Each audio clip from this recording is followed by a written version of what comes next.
안에도 하나님 말씀 살리는 능력입니다. 옆 사람에게서 이렇게 이 말씀으로 축복하십시오. 말씀은 살리는 능력입니다. 우리 영혼을 살리고 우리 가정을 살리고 여러분의 사업과 생업이나 모든 삶을 살리는 능력은 하나님의 말씀인 줄 믿습니다. 우리 영혼이 살아야 하나님을 사랑하고 형제도 사랑하고 이웃도 사랑하고 열방도 우리가 사랑할 수 있습니다. 내가 살아나지 못하면 살리는 일은 할 수 없습니다. 지난해도 하나님께서 큰 은혜를 주셨지만 금년에도 그 큰 은혜를 사모하고 구하여서 받아서 베풀고 나누는 일을 하면서 하나님을 기쁘시게 해드릴 수 있기를 축복합니다. 해가 바뀌었다고 우리 마음이 저절로 바뀌는 것은 아닙니다. 들뜰 수는 있어도 마음이 바뀌는 것은 잘못된 구습을 끊어야 하나님의 은혜가 우리에게 임하여 그래야 진짜 새 마음이 되고 그리고 새로운 삶을 살아가게 됩니다. 한 해를 시작하는 벽두이기 때문에 여러분 금년 한 해는 지난해 못했던 거룩하고 좋은 습관을 하나 만드시기 바랍니다. 거룩한 습관을 우리가 매일 하는 것이 습관은 몸에 배어야 되잖아요. 하나님이 기뻐하시는 일 한 가지를 전에 없던 것을 만들어서 그게 몸에 배이고 생활이 되도록 그러면 이 한 해를 더 복되게 살아갈 줄 믿습니다. 오늘 말씀은 좀 무거운 말씀이죠. 왜냐하면 다윗이 무서운 일을 저질렀습니다. 왜 그 일이 무서운 일이냐? 죄이기 때문에 무서운 일입니다. 죄의 결과가 무서운 결과이기 때문에 그래서 무서운 일이 됩니다. 다윗의 죄가 이 선지자에 통해서 들통이 나기 전까지는 다윗의 이런 은밀한 죄를 아는 사람은 다윗과 그리고 그 여인 그리고 요압이라는 군대 장관 이렇게 몇 사람밖에 없었어요. 아무도 모르게 진행된 죄고 그러다 보니까 그냥 덮어가려고 다윗도 그걸 덮어가려고 했습니다. 여러분 우리는 그리스도인이고 하나님 앞에서 살기 때문에 이거 하나는 또 우리가 분명히 알아야 됩니다. 죄는 덮어둔다고 해서 없어지는 것이 아닙니다. 덮어둔다고 해서 사라지는 것이 아니에요. 우리 기억 속에 사라졌다고 해서 죄가 없어지는 것은 아닙니다. 여러분 덮어두는 기간이 오래면 오를수록 죄의 결과는 더 크게 나타날 수가 있습니다. 우리는 이걸 기억해야 돼요. 그래서 죄는 빨리 들통나는 것이 은혜입니다. 빨리 회개하고 하나님과의 이 관계가 이렇게 새롭게 형성되어지고 좋은 관계가 되는 것이 우리에게 복입니다. 여러분 이 다윗의 범죄는 오늘 11장 한 장에서 크게 두 가지지만은 이것 때문에 일어나는 그 가정의 가문의 자식들에게 나라에 일어나는 이 일은 12장부터 해서 19장까지 계속해서 사건을 물고 계속해서 그렇게 일어나게 됩니다. 다윗이 범한 죄는 자식들에게도 그대로 나타나게 됩니다. 제가 한번 말씀드려볼게요. 이 다윗의 죄 때문에 나타난 이런 결과들 다윗의 아내들 후궁들이 벽주에 자기 아들에 의해서 동침을 당하게 됩니다. 좋게 표현해서 동침이죠. 좀 거칠게 표현하면 성폭행 당하는 거죠. 그리고 바세바의 불륜으로 낳은 아이는 죽습니다. 그리고 이 다윗의 딸이죠. 압살롬의 누이니까 그가 이복 오라버니 암논에 의해서 성폭행을 당합니다. 이 타성적인 죄입니다. 그리고 그것 때문에 압살롬이 누이에 대한 복수로 그 암논을 형님이지만은 그를 칼로 죽입니다. 살인죄죠. 아들 압살롬이 아버지 다윗을 상도로 해서 반역의 칼을 듭니다. 그리고 그것 때문에 다윗은 궁을 버리고 맨발로 머리를 풀고 피난 가는 이런 비참한 경험도 하게 됩니다. 결국은 반역이 진압이 되면서 압살롬은 다윗이 여러 아들 중에서 가장 사랑했던 아들입니다. 그런데도 이 압살롬이 결국은 요압의 칼에 의해서 죽습니다. 그래서 이게 엄청난 일이죠. 엄청난 일. 이런 엄청난 일이 어떻게 시작되느냐? 저녁 때에 다윗이 침상에서 일어나는 것부터 이런 일들이 시작이 됩니다. 우연히 한 여인이 목욕하는 모습을 보게 되면서부터 시작이 됩니다. 정욕을 이기지 못해서 왕이라는 권세를 이용하여 그 여인을 왕궁 침실로 불러들이게 되었습니다. 근데 여러분, 임신을 안 했으면 그냥 넘어갈 수도 있었겠죠. 근데 죄는 치울 수 없는 흔적을 반드시 남깁니다. 하룻밤 정사인데도 불구하고 임신이라는 결과를 가져왔습니다. 똑같은 임신이라도 결혼하여서 아이를 가졌을 때 임신은 축복받을 일이죠. 축하받을 일인데, 그런데 오늘 이 임신은 이것이 죄의 흔적이고 죄를 지었다는 것을 들통내는 죄의 열매로 나타나게 됩니다.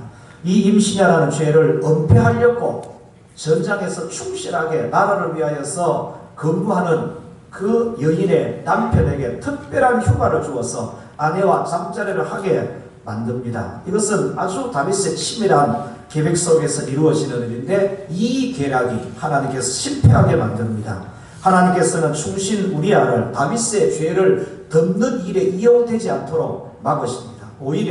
도리어 이 우리아는 다윗의 또 다른 범죄의 희생양이 됩니다. 결국은 다윗은 남의 아내를 범하는 간음죄와 그 아내의 남편을 죽이는 살인죄를 범하게 됩니다. 그런데 여러분, 더 무서운 것은 이런 중한 죄, 여러분 똑같은 죄라도 예를 들어서 안 믿는 사람이 범한 것하고 목사가 범한 거는 다르게 반응하잖아요. 똑같은 죄라도 다윗이 범한 것하고 다른 사람이 범한 것은 다르다는 거예요. 다윗에게는 이게 중죄입니다. 그럼에도 불구하고 여러분, 1년이 지나기까지, 아이를 낳을 때까지 하나님께서 기다렸는데 다윗은 이 죄를 그냥 덮어가려고만 했습니다. 하나님께서 다윗을 사랑하니 다윗이 깨닫고 찾아와서 회개해야 되는데 계속 덮어가려고 하니 하나님께서 나단 선지자를 보내가지고 그의 죄를 들통나게 하는 이런 은혜를 사실은 베풉니다. 중한 죄를 범했음에도 1년 이상 지나가는데도 다윗은 회개가 없다라는 사실입니다. 오늘 이런 말씀을 보면서 여러분, 저와 여러분들을 또 한번 살펴봅니다.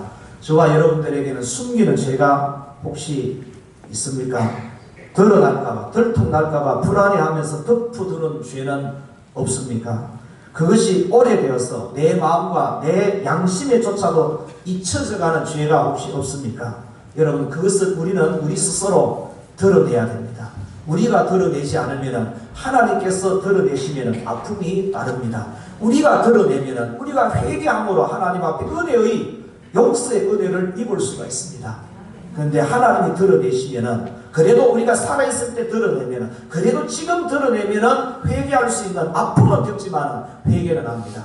그러나 나중에 죽어서 하나님 앞에 섰을 때 그때 드러나면 여러분, 그때는 방법이 없어요. 그래서 회개할 수 있다는 것, 죄를 깨닫는다는 것, 그것 때문에 회개할 수 있는 것은 하나님의 큰 은혜입니다. 다윗의 범죄는, 첫 번째 범죄는 치밀한 계획에 의해서 이루어진 것이 아닙니다. 아주 평범한 일상생활의 작은 흐트러짐에서부터 시작이 됐어요. 좀 다르게 표현하면 실수라고 할 정도로 아주 우연찮게 시작이 되었어요. 1절에 보시면은, 여러분 1절 말씀 보시면은 마지막 부분에 보면은 다윗은 예루살렘에 그대로 있더라. 전쟁할 시기가 돌아와서 다 전쟁터로 보냈는데 다윗은 왕궁에 그대로 있었다는 뜻입니다. 다윗은 그동안 늘 자기를 지켜왔던 그런 자리가 있었습니다. 항상 전쟁을 치르는 자리에 다윗은 있었습니다. 그런데 오늘은 그 자리가 아닙니다. 그렇다고 해서 왕이 된 다윗이 언제까지나 전장에 있을 수는 없습니다. 왕으로서 왕궁에 있더라도 늘 전장터에 있을 때와 같은 모습으로 그렇게 긴장의 끈을 놓치지 아니하고 그렇게 살아야 되는데, 오늘 본문에서는 다윗에게는 그런 모습을 발견할 수가 없다는 사실입니다.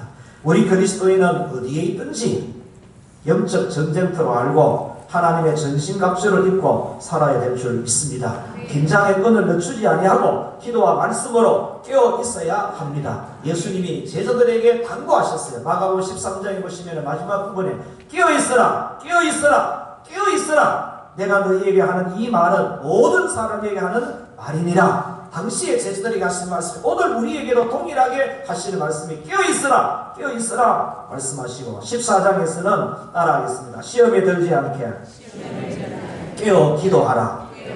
이런 말씀을 들었던 사도 베드로도 이런 말씀을 들었음에도 불구하고 예수님을 세 번이나 예수님 면전에서 부인한 아픈 경험이 있습니다.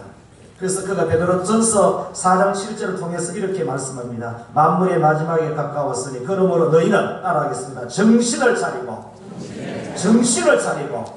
근신하며 기도하라. 다윗은 정신을 차리지 이 베드로는 정신을 차리지 못했던 때가 있기 때문에 그래서 정신을 차리고 근신하며 기도하라고 자신에게 그리고 이 편지를 받는 사람들에게 당부합니다. 여러분 오늘 2절 말씀을 같이 한번 들어가겠습니다. 2절 시작. 저녁때에 다윗이 그의 침상에서 일어나 왕궁 옥상에서 거닐다가 그곳에서 보니 한 여인이 목욕을 하는데 심히 아름다워 보이는지라. 아멘. 여러분 저녁때인데 침상에 들어갈 시간인데 다윗은 침상에서 일어나고 있다는 것은 낮잠을 잤다는 뜻입니다. 그리고 나서 그곳에서 보니 한 여인이 목욕을 하는데 심히 아름다워 보이는지라 말씀합니다. 보니라는 말은 바라보다, 조사하다, 주목하다, 즐기다, 관심을 가지다라는 그런 뜻을 가지고 있습니다. 목욕을 하는 남의 여인을 우연히 봤으면은 그냥 눈길을 돌렸으면 끝나는데 그런데 오늘 말씀에서 이렇게 말하죠. 한 여인이 목욕을 하는데 심히 아름다워 보이는지라. 저녁 때인데 여러분 우리나라 저녁은 해가 빠져도 아직까지 그 햇빛이 기운이 오래 갑니다. 이스라엘은 그렇지 않아요. 해가 빠지면 바로 어둠이 오기 때문에 여러분 그러면은 저녁 때에 그럼 이 여인이 좀 죄송합니다만 제가 여기서 저 끝에 있는 사람 봐도 흐릿하게 보이지 통통하게는 잘 안 보입니다. 예. 근데 심히 아름다워 보였다 여인이 얼마나 자세하게 봤으면 이렇게 표현했겠어요. 사실은 아름다워서 아름다운 것이 아닌 것이죠. 눈에 콩깍지가 씌우면은 눈에 죄가 덮여 쓰이면은 모든 게 아름답게 볼 수가 있습니다. 그러니까 여러분 이 본다라는 것이 주목하다, 관심을 갖고 봤다. 그러니까 다윗 입장에서는 여인하는 목욕하는 여인이 훔쳐본 거잖아요. 훔쳐보는 것에도 아주 자세히 살폈다는 것이죠. 죄는 대체로 훔쳐보는 것에서 시작합니다. 은밀한 것에서 은밀하게 시작되는 것이 죄입니다. 저녁 때인데 목욕하는 여인이 심히 아름다워 보인다는 것은 말이 안 맞는 것이죠. 이스라엘의 여러 형편으로 봤을 때 이것이 죄의 특징입니다. 죄는 모든 것을 아름답게 보이게 하는 힘이 있습니다. 아름다워서 아름다운 것이 아니고 아름답게 보이도록 하는 유혹이 있는 것이 이것이 죄입니다. 그래서 하와가 선악과를 봤을 때에 사탄의 말을 듣고 뱀의 말을 듣고 나서 보니까 그 선악과가 보암직스럽고 먹음직스럽고 지혜롭게 할 만큼 탁스럽게 보인 거예요. 그래서 손을 뻗어서 따서 먹었다는 것입니다.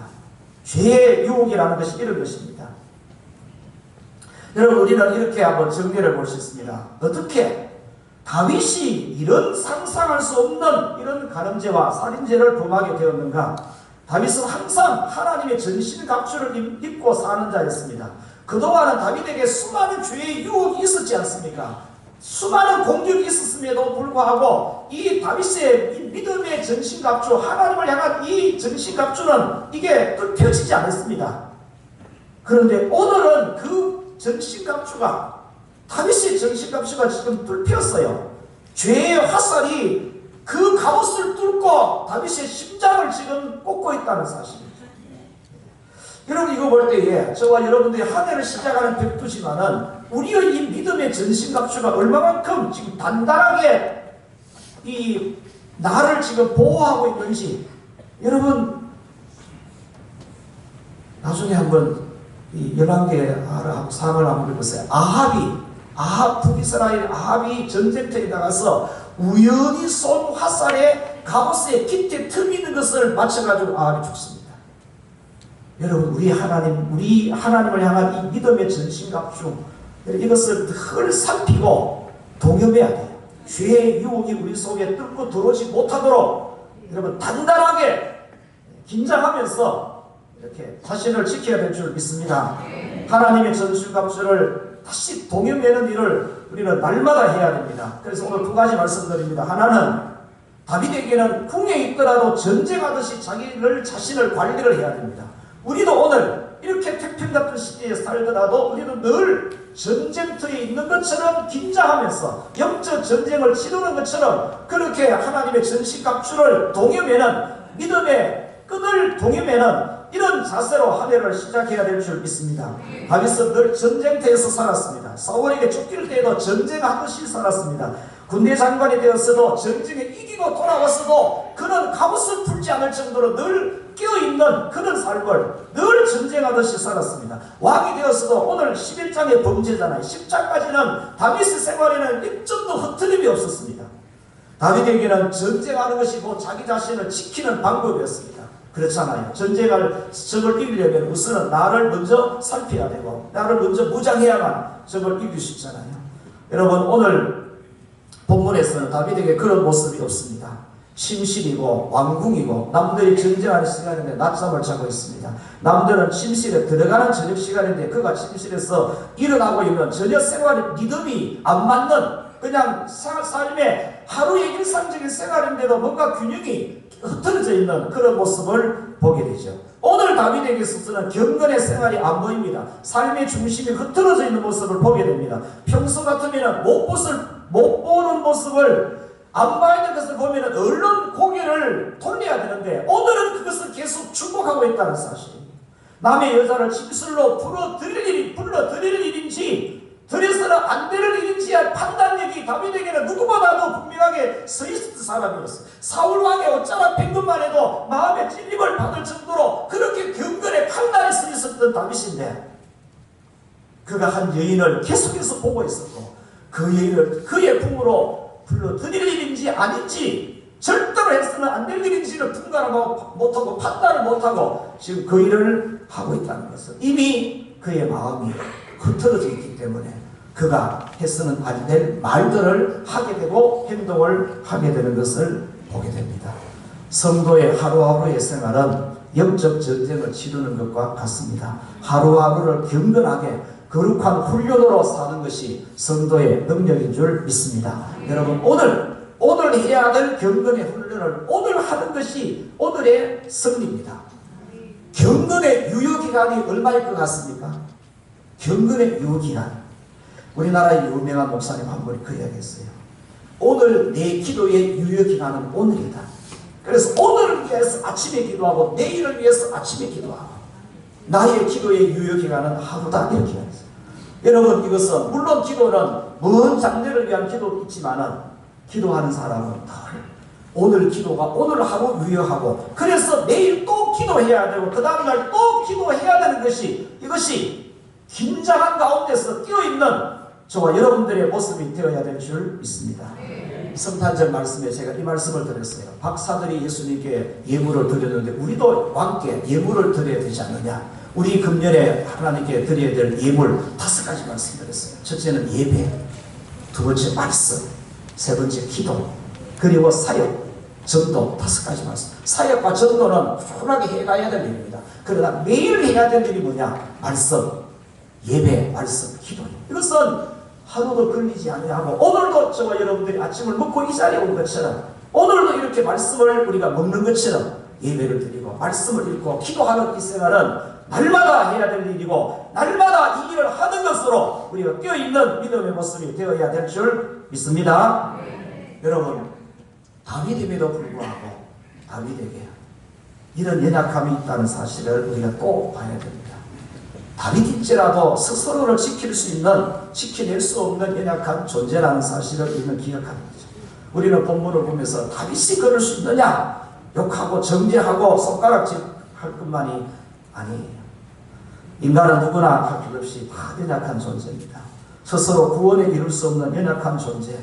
어제는 기름 부음 받고 하나님의 영의 감동을 받고 골리앗도 이기고 사울의 창도 피하고 온갖 전투에서 승리를 하면서 왕이 된 다윗이었잖아요. 그렇게까지 했지만은 오늘 이런 연약한 모습을 볼 수 있는 것이 그것이 다윗이고 그리고 저와 여러분들의 연약함이라는 사실입니다. 그래서 우리는 다윗도 마찬가지고 우리도 마찬가지 구원자가 절대로 필요한 인간입니다. 날마다 주님을 필요로 해야 하는 존재입니다. 예수 그리스도의 십자가의 그 구속이 절대로 필요한 것이 저와 여러분들입니다. 오늘 하루를 잘 살아도 내일 또 우리는 예수님의 그 십자가를 부여잡아야 되고, 예수 그리스도가 나의 구원자로서 나의 인도하심과 나의 도우심을 구해야 하는 것이 저와 여러분들이라는 사실을 기억하셔야 돼요. 오늘 승리했다고 내일은 저절로 승리할 수 없는 것이 저와 여러분들의 것입니다. 예수님은 그렇지 않습니다. 예수님은 완전하신 분이고 하나님이시기 때문에 오늘 승리하고 내일 또 승리할 수 있는, 늘 승리하신, 그럼에도 불구하고 예수님은 새벽 미명에 한적한 곳에 가셔서 기도하시는 이런 삶을 사셨잖아요. 우리는 그렇지 않음에도 불구하고 예수님보다 사실은 더 하나님을 구해야 될 연약함을 지니고 있는 것이 저와 여러분들이에요. 주여 나를 떠나서 나는 죄인입니다 라는 고백을 시몬 베드로가 했습니다. 여러분, 이것이 어떻게 시몬 베드로만의 고백이겠어요? 저와 여러분들의 고백이 되어야 될 줄 믿습니다. 다윗은 나단 선지자로부터 죄를 책망받았어요. 덮어두고 살려고 했는데, 여러분, 사실은 이 선지자가 찾아와서 다윗의 죄를 덜추어내기까지 사실은 다윗의 마음에 편치는 않았을 거예요. 하나님의 은혜를 아는 자잖아요. 근데 선지자가 와서 자기의 죄를 덜추어낼 때, 그때에 다윗이 지었는 시가 시편 51편인데요. 이 51편에서 다윗은 죄에 대하여서 이렇게 고백합니다. 1절부터 시작해서 한번 제가 읽어드릴게요. 죄와 관계된 표현만 제가 읽어드릴게요. 1절에 내 죄악을 지워주소서. 2절에 나의 죄악을 말갛게 씻으시고 나의 죄를 깨끗이 지하소서. 3절 무릇 나는 내 죄가를 아오니 내 죄가 항상 내 앞에 있나이다. 4절 내가 주께만 범죄하여 주의 목전에 악을 행하여 싸우니. 5절 내가 죄악 중에서 출생하였으며 어머니가 죄 중에서 나를 잉태하였나이다. 7절 나의 죄를 씻어주소서. 9절 주의 얼굴을 내 죄에서 돌이키시고 내 모든 죄악을 지워주소서. 여러분, 다윗이 깨닫고 책망받고 그 자리에서 하나님 앞에 회개하면서, 그래서 시편 51편의 배경을 이렇게 설명했어요. 다윗이 바세바와 동침한 후 선지자 나단이 그에게 왔을 때, 책망할 때, 그때에 지음이시 내 죄악 씻어주소서, 깨끗게 해주소서. 여러분, 죄를 고백한다는 것은 연약함을 고백한다는 겁니다. 자신의 연약함을 인정하고 자신의 연약함을 고백할 때에 우리는 용서의 은혜, 구원의 은혜를 입을 수가 있습니다. 나의 죄악을 말갛게 씻으시고 나의 죄를 깨끗하게 제하기 위해서, 여러분, 하나님께서는 하나님의 아들 예수님을 속죄 제물로 보내주셨잖아요. 예수님은 십자가에서 우리 죄만 담당하는 것이 아니라 우리는 연약함과 질병까지도 예수님께서 다 담당하셨어요. 정리합니다. 오늘 우리는 범죄하는 다윗을 보면서 일상적인 경건의 훈련이 얼마나 중요하다는 사실을 우리는 다시 깨달아야 될 줄 믿습니다. 매일 하는 일이기 때문에 매일 해야 되고, 그 매일 하는 일을 일상적인 것이기 때문에 그것을 잃어버리면 삶의 중심이 잃어서 어떤 결과가 온다는 것을 다윗을 통해서 우리에게 너무 중요하게 보여줘요. 여러분 보세요. 사소한 일, 늘 하는 일, 기본적인 것, 이게 중요한 것입니다. 여러분 생활에 이 일을 잃지 마시기 바랍니다. 날마다 전쟁을 준비하는 그리스도의 영적 군사로 우리는 살아야 됩니다. 군인들은 전쟁이 있을 때는 목숨 걸고 싸워서 승리를 이루고, 전쟁이 없을 때는, 전쟁이 있을 때를 위해서 또 열심히 훈련하는 것이 군인이잖아요. 우리가 그렇게 살아야 된다, 그런 뜻입니다. 그러면서 우리는 항상 우리 연약함을 위해서, 우리 연약함을 통해서 주님의 완전하심을 의지해야 됩니다. 물론 우리의 연약함이 범죄에 합리화될 수는 없습니다. 완전하지 못함에 대해서 스스로를 정죄하거나 실망할 필요는 없습니다. 매일매일 성령의 감동함을 입어야 하는 영적인 연약한 존재라는 사실을 인정을 하면서 완전하신 주님을 바라보고, 따라합시다. 완전하신 주님을 바라보고, 완전하신 주님을 구하고, 완전하신 주님을 의지하는 성령의 충만함으로 살자. 제가 오늘 말씀은 성령의 충만함이 뭐냐? 완전하신 주님을 바라보고, 완전하신 주님을 구하고, 완전하신 주님을 의지하면서 사는 그것이 성령의 충만함이구나. 그러면은 성령께서 우리로 하여금 주님 닮은 모습으로 우리 삶 속에서 열매를 맺어가게 하실 줄 믿습니다. 찬송가 144장 1절 2절 찬송 부르면서 우리 성찬 예식에 함께 참여하도록 하겠습니다.